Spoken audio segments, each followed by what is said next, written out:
Hi, this is Heather, This is Haley. and we're the Whodunit Sisters. This episode is on the lynching of Emmett Till, a 14-year-old boy whose murder we feel, as many of you, helped inspire the civil rights movement. Haley and I recently visited Sunflower, Tallahatchie, and LaFleur counties in Mississippi to get our own perspective of Emmett Till's last days.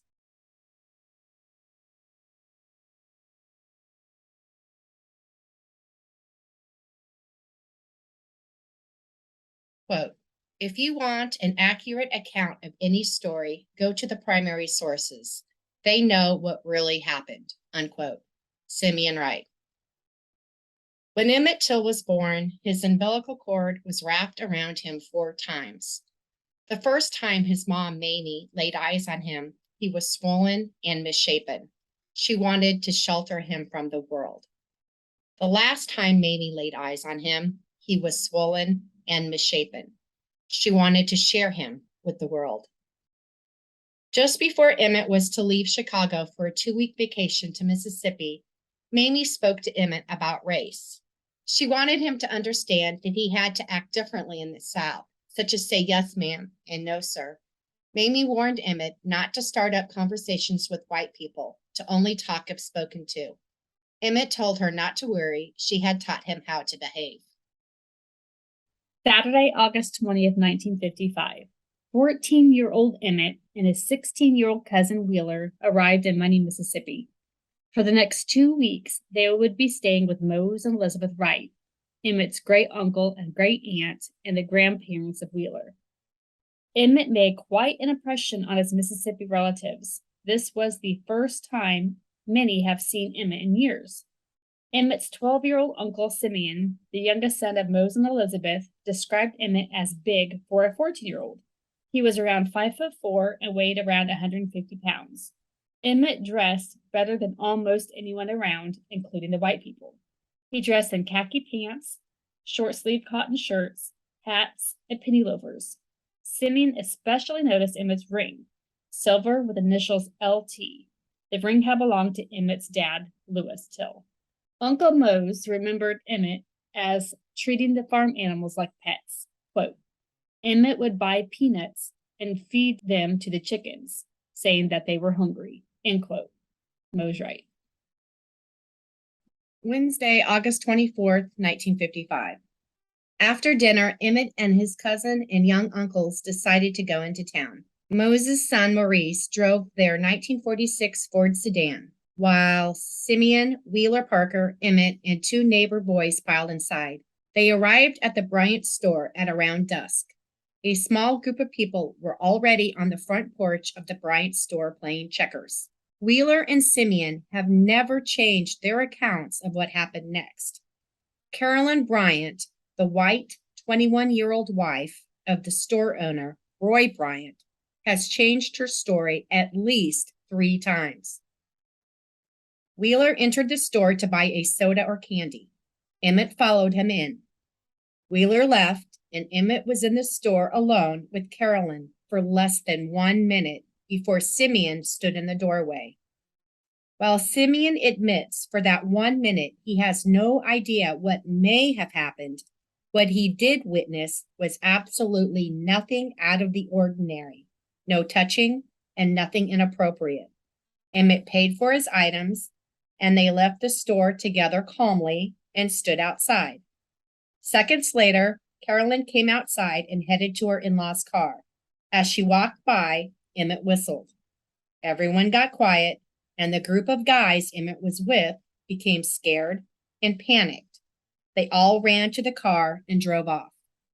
According to the August 30th, 1955 Chicago Tribune article, Wheeler said one of the other boys told Emmett there was a pretty lady in the store and that he should go in and see her.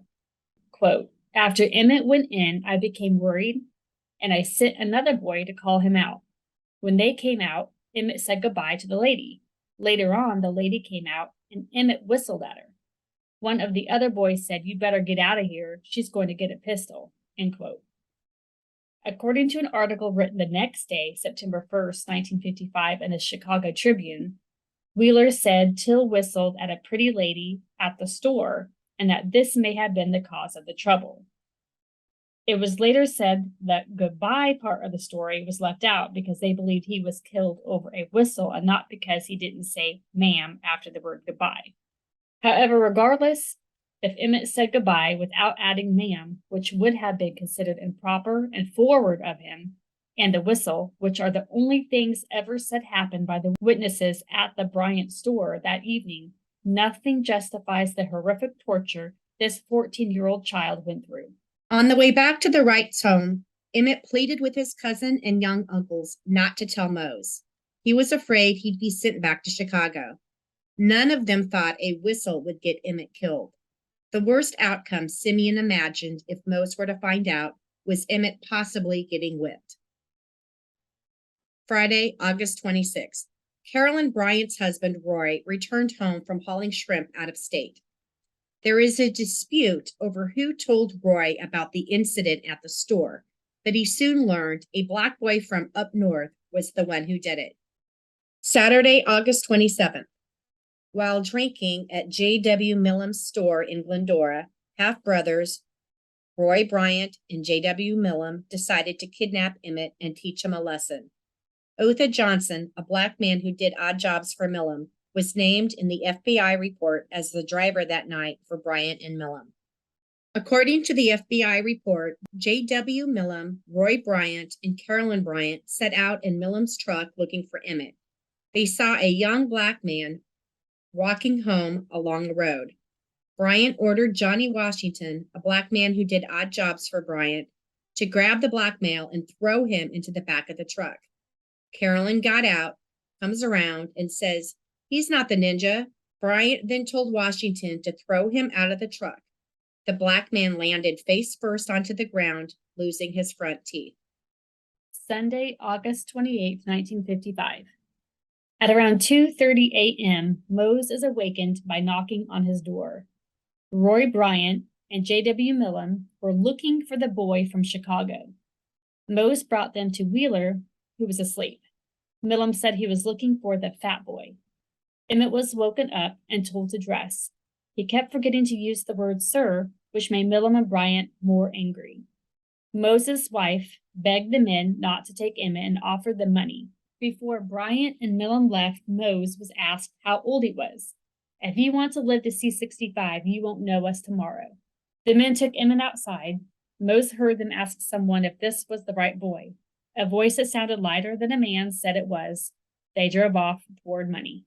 Roughly 4 hours passed between when Emmett was abducted from the Wright home to when witness Willie Reed sees Milam's truck with 8 people, 4 white and 3 to 7 black, drive up to the barn at the Sheridan Plantation in Drew, about 30 miles west of Money. Roy Bryant's half-brother, Leslie Milam, lived next door to the barn. According to witness accounts and the FBI investigation, Emmett was tortured and murdered at this barn. The murderers chose this location because of its isolation. Make no mistake, the men could have easily and quickly hung Emmett from a tree and been done with it. These racist and sadistic white trash shitbags instead chose to torture a 14-year-old boy to death, and they enjoyed doing it. Emmett had been surrounded by unconditional love his whole life. He died surrounded by an unimaginable hate. Emmett's body was exhumed and autopsied for the first and only time in 2005. According to this report, there was extensive and dramatic fractures to the top and base of Emmett's skull, similar to what is seen in a car wreck. The thyroid cartilage in his neck was fractured. He had fractures in his wrists and lower arms, which were possibly defense wounds. His left thigh bone was fractured. Parts of his skull were missing. There was a gunshot wound to his head. Lead fragments from the bullet were found in his skull. The autopsy results stated his wounds were made prior to his death, meaning Emmett was alive while he was being tortured. The exact extent to the damage done to Emmett's body was redacted from the FBI report. Milam and Bryant's defense team would later say during the trial, when Emmett was thrown into the river, the gin fan may have landed on his head and crushed his skull. But based on the autopsy, his head showed signs of massive hemorrhaging. Based on eyewitness accounts on the amount of blood seen in the barn, the back of the truck, and seen dripping out of the truck and pooling onto the ground, Emmett was alive while he was being tortured.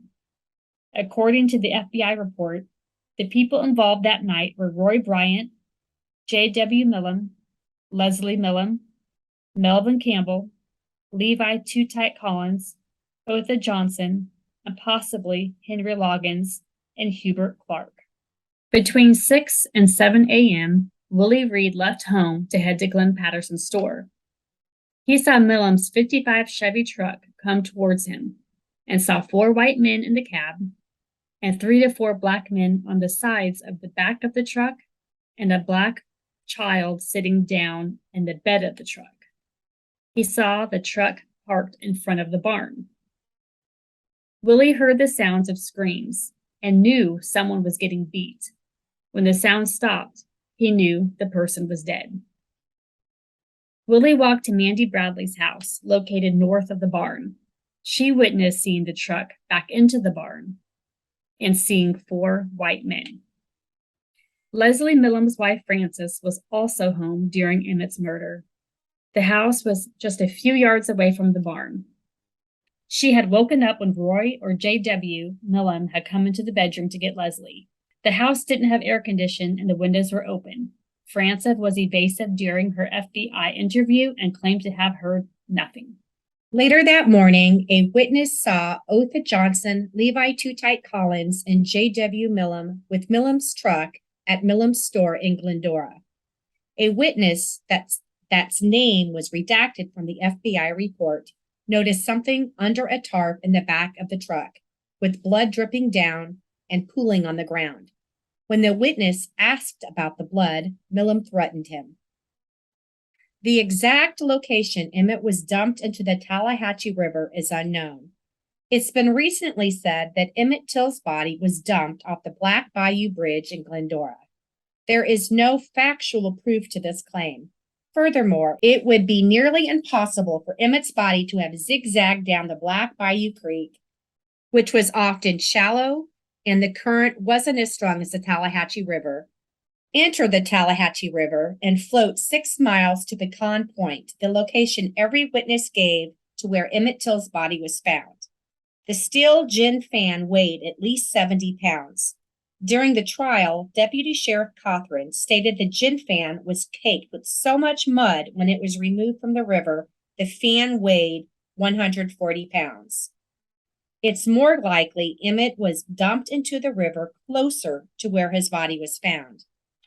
According to the confession Bryant and Milam gave to Look magazine, they dumped Emmett's body 5 miles south of the Sharkey Road Bridge, which would have been around 3 miles north of where Emmett's body was found near Pecan Point, the location given by witnesses in the trial and the FBI report. We will cover the infamous Look article later. Now, much of what Bryant and Milam confessed in the Look article has been proven to be untrue. They do that to not implicate the other men involved in Emmett's death. The location Milam and Bryant say they dumped Emmett's body doesn't implicate anyone. And based on the logistics and the location near Pecan Point, I believe this location is believable. According to an article in the Chicago Defender, when Mose reported Emmett missing, Sheriff Smith of LaFleur County told Mose that Bryant had been implicated in the death of another black man the previous year. Roy Bryant and J.W. Milam were arrested within a day of Emmett's abduction. Both men admitted to taking him, but said they released him outside the Bryant store. August 31st, 1955. At around 6:30 a.m., 17-year-old Robert Hodges saw Emmett Till's feet and lower legs while out fishing on the Tallahatchie River near Pecan Point. Emmett's body was brought to shore. As he was pulled out of the river, a gin fan was found attached to his neck by barbed wire. Emmett was naked. His eyes had been gouged out, and one eyeball was dangling out of its socket and hanging down to his cheek. Parts of his skull were missing, and he had been shot in the head. His head was described as smashed in on one side. Parts of his ear had been sliced off. His nose had been cut. He had gashes on his chin and the top of his head. The top of his head and the base of his skull had been crushed. His tongue was swollen and sticking out of his mouth as if gasping for air. His brain was so swollen it had to be removed before his body was shipped to Chicago. Mose was brought to the location where he identified the body as Emmett's based on the silver ring he was still wearing. Sheriff Strider of Tallahatchie County had a black undertaker take Emmett's body to Century Funeral Home, a black funeral home in Greenwood. Mose was told to have Emmett buried immediately. Plans were made to have Emmett buried at the East Money Church of God in Christ. As the funeral was getting ready to begin, Sheriff Smith of LaFleur County arrived. He told the undertaker to take Emmett's body back to the funeral home because Mamie wanted Emmett shipped to Chicago.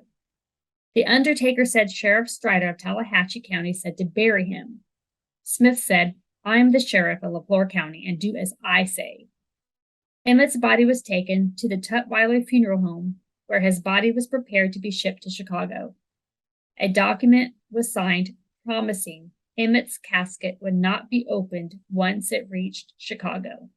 Because of the signed document forbidding Emmett's casket from being opened, the Chicago funeral home director told Mamie she couldn't view her son.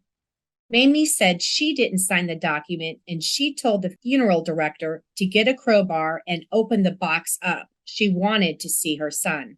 There have been stories that lye had been placed in Emmett's casket, but his autopsy report said despite his injuries, Emmett's body had been well preserved. Only his brain was missing. Even though Mamie had told the funeral home director to leave Emmett's body as is, Emmett's tongue, which was swollen and hanging out of his mouth, was removed, as was the eyeball hanging down to his cheek. Also, the gash under his chin and the missing part of his skull were sewn shut. Mamie insisted Emmett have an open casket funeral. Let the people see what they did to my boy. It's been reported that around 50,000 people viewed Emmett's body at the funeral home. On September 5th, a grand jury in Tallahatchie County indicted Bryant and Milam on murder charges. All 5 lawyers in Sumner joined the defense team. Once the all-white jury was selected, the trial began. It lasted 5 days, from September 19th to the 23rd, 1955.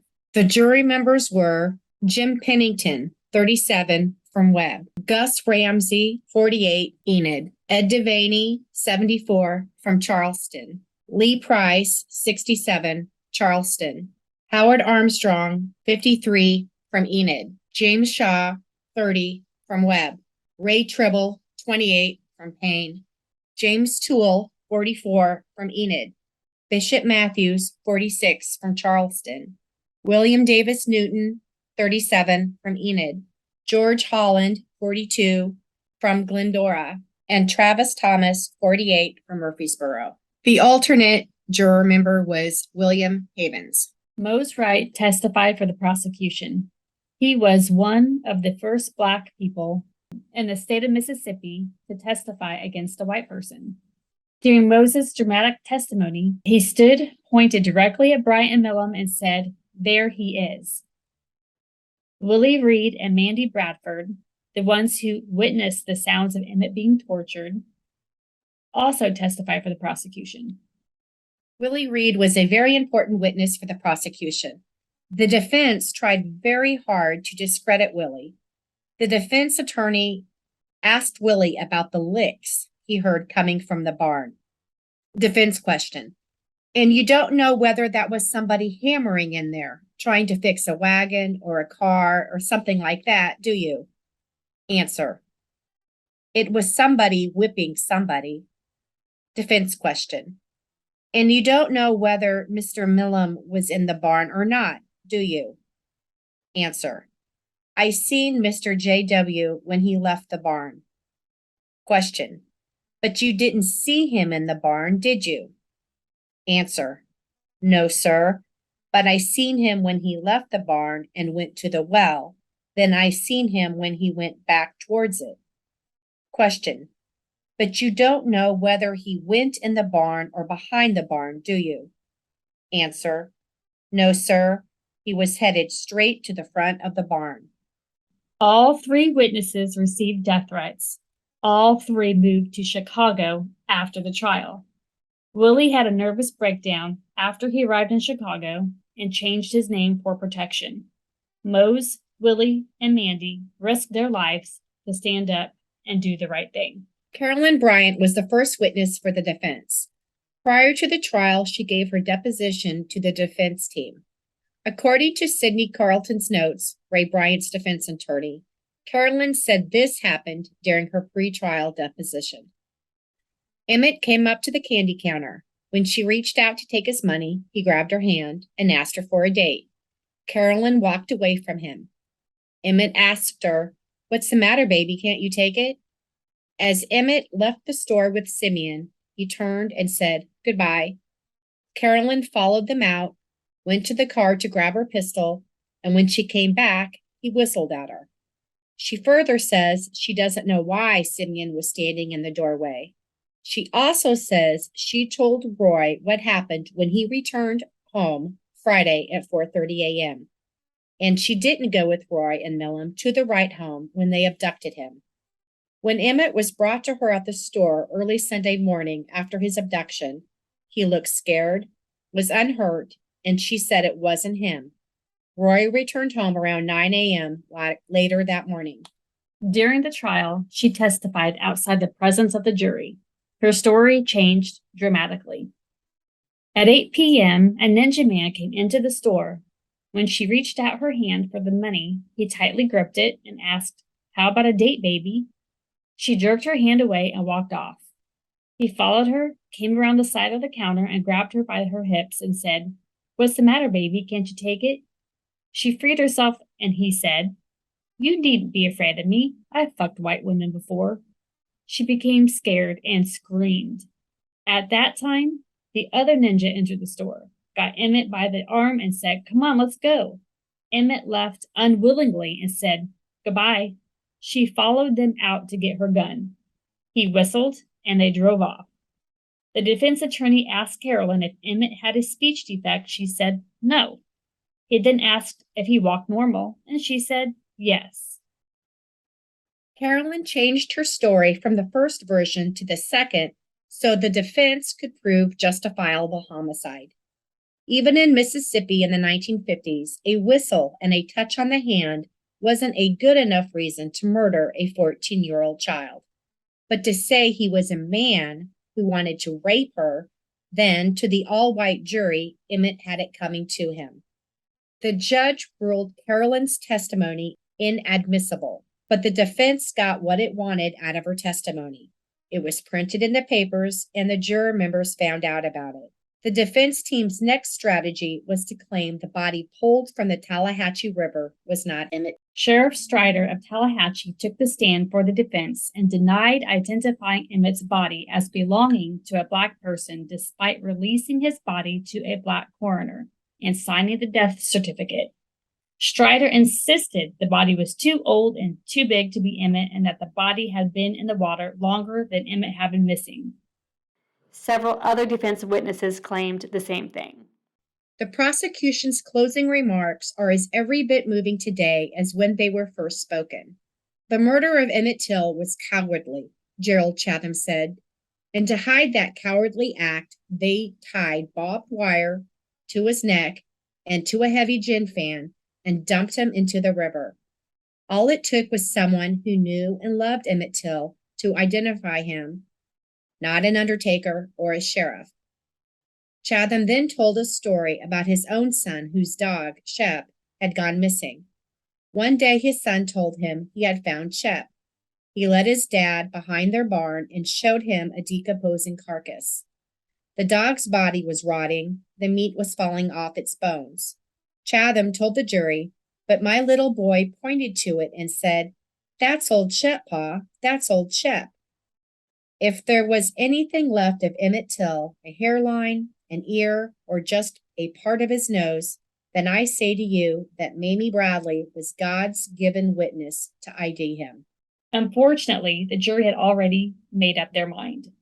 Despite having one holdout and voting 3 times, the jury reached its decision after 1 hour and 7 minutes, not guilty. Mamie left the courtroom prior to the reading of the verdict. In 1956, Bryant and Milam told their story to Look magazine. The writer, William Huey, was required to have the participants sign waivers. Only Bryant and J.W. Milam would sign. Therefore, Leslie Milam and Melvin Campbell, Bryant and Milam's brother-in-law, were left out of the story, along with Levi Two-Tight Collins and Otha Johnson, the two black men that helped. Because Leslie Milam could not be named, the murder location was moved from Drew, Sunflower County to Glendora, Tallahatchie County. According to Bryant, he had to punish Emmett, or Bryant would be labeled a coward and fool. They claimed Emmett had wanted to return to Chicago after the store incident, but Aunt Elizabeth wouldn't let him. They denied Carolyn identifying him and said Emmett proudly admitted he was the one. They claimed no one was in the back keeping Emmett in the truck. The reason he didn't jump out of the truck and run is because he wasn't scared. They took him to the shed behind Milam's house and pistol whipped him. He never cried out. He shouted, "I'm as good as you. I've had white women." Milam said he had to put him in his place. As long as Milam lived, no blacks would vote or go to white schools.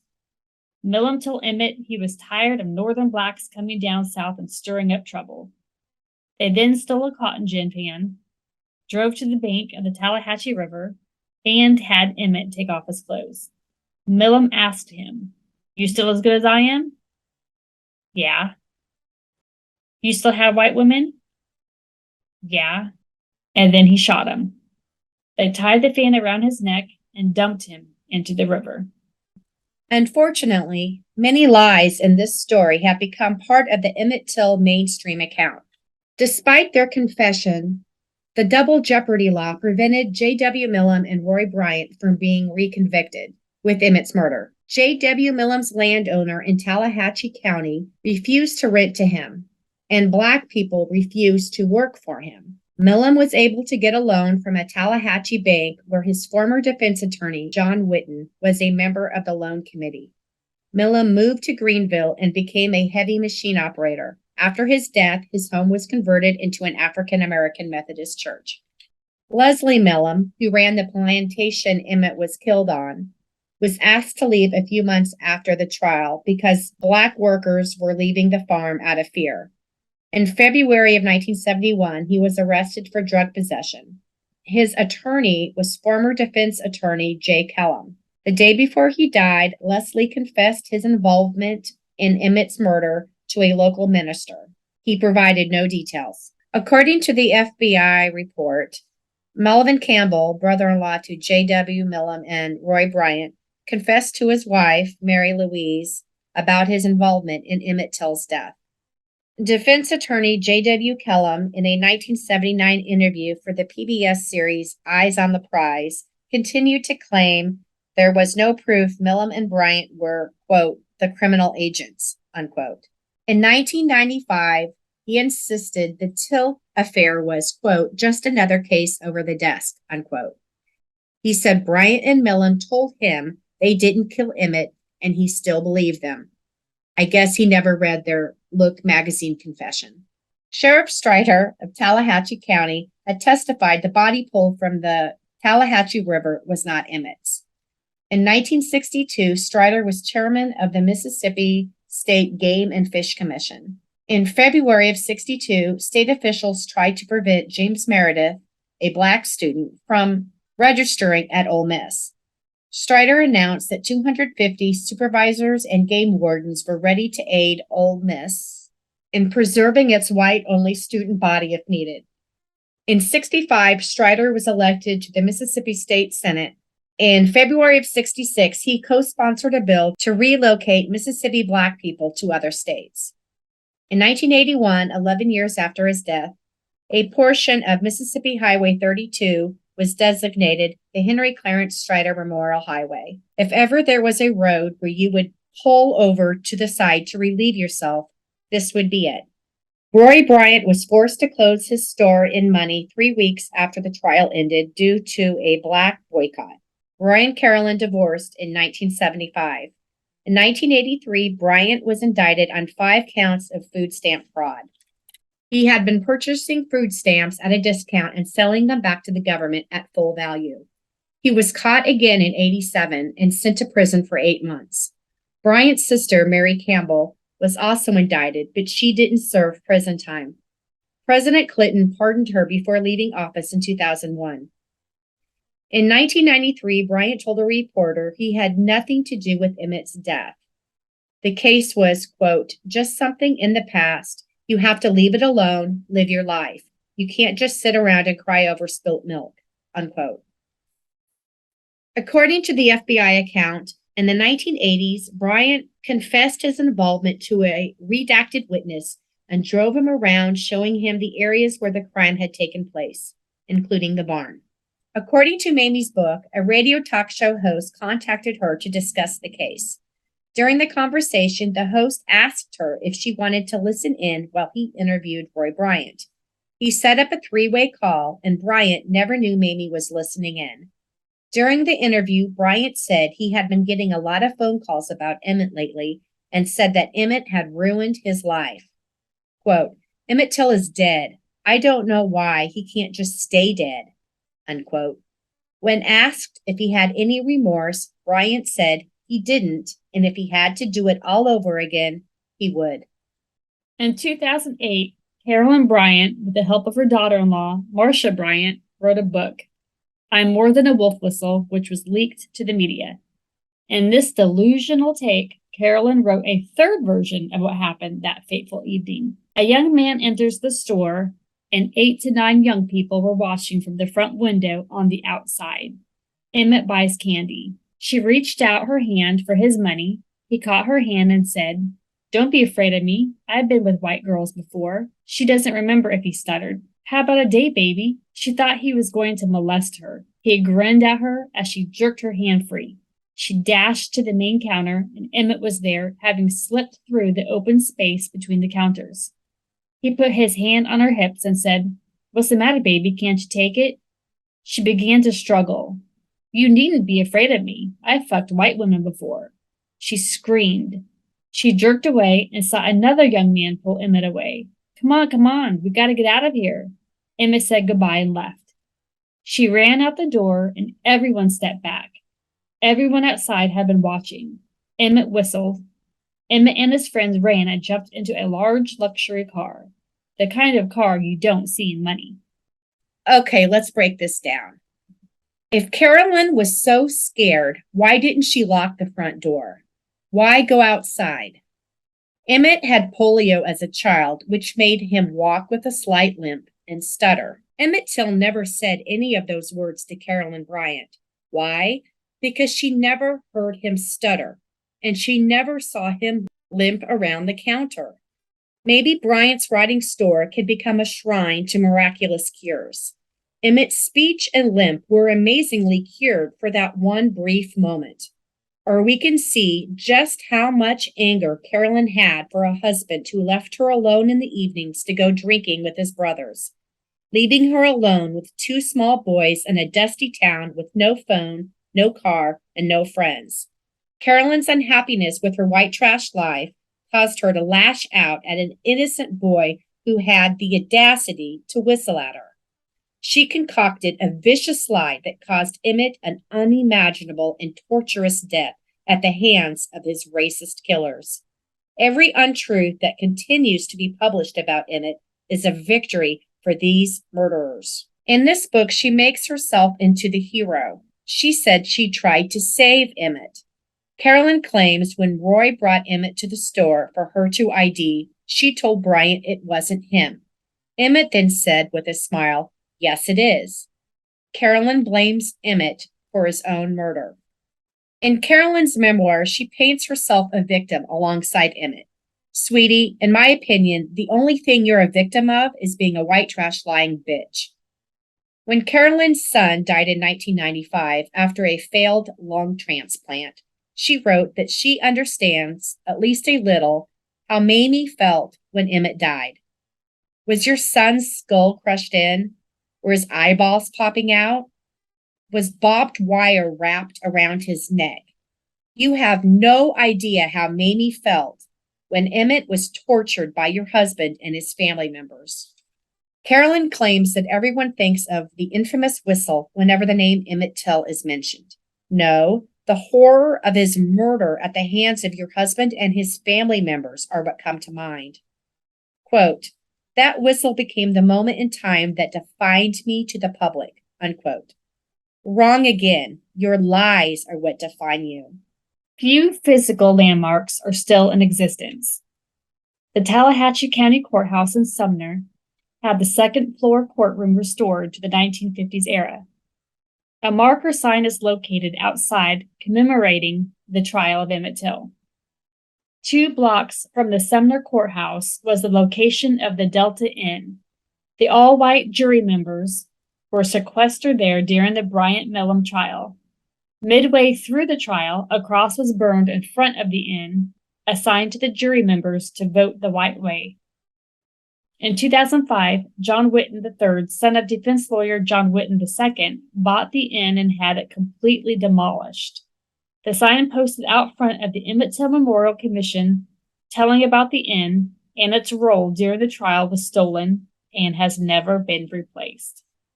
In money, the former Bryant store is barely standing. It was bought by former jury member Ray Tribble. Following his death, it passed to his son and daughter. Ray claimed not to have known the history of the building when he bought it in the 80s. However, he would have been quite the dumbass to have not known. Of all the jurors on the trial, Tribble has always been the most outspoken. He has said in numerous interviews that the jury made the right decision. He never believed the body pulled from the river was Emmett Till, because the body had chest hair, so he claimed, and Tribble said that everybody knows that Black men don't grow chest hair until they're in their 30s. The building and land have been tax assessed at $20,000, but it can be yours for a mere $4 million. The sign located outside the former building commemorating the historic importance of the site is lovely, though.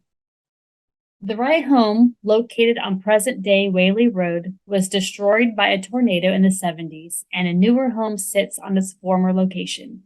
There is no sign commemorating the nighttime abduction of Emmett by his murderers. Just down the road is the ruins of East Money Church of God Christ, the former church where Mose Wright preached at. This was the location Emmett was originally going to be buried. In fact, his grave had been dug and his funeral plans were being finalized when Mamie sent word for Emmett's body to be returned home. If Mamie hadn't brought Emmett home, the world would never have seen what those men did to him. Emmett, his cousin, young uncles, and the neighboring children spent late afternoons at this location playing and enjoying the summer. When we visited the church ruins, 2 fires were smoldering on each side of the church. There is no sign marking the last place Emmett spent the last terrifying moments of his life. The barn in Drew has since been remodeled, but is the last standing location in Mississippi of Emmett's legacy. Emmett Till River Marker 1 says, Till's body was found on a piece of land adjacent to the Tallahatchie River, where it had been dumped as a warning to the Black community. Emmett Till's body was found in the Tallahatchie River. Emmett Till River Marker 2 says, Till's body may have been removed from the river at this site. It goes on to say that some historians suggest he was recovered a few miles downstream, but there has never been a consensus on precisely where he was recovered. According to trial transcripts, articles, and eyewitness accounts, Emmett Till was pulled from the river at Pecan Point. Milam's house marker. This site is where Milam and Bryant murdered 14-year-old Emmett Till. They claimed they beat Till in a barn behind the house. According to witness statements, the trial, and the FBI report, Emmett Till was killed in the barn in Drew. The only information that names the shed behind Milam's house is the Look article. After 67 years, mistakes and unsubstantiated versions of events are still available. You could argue that as long as the basic storyline is correct, then the smaller details don't matter, but they do.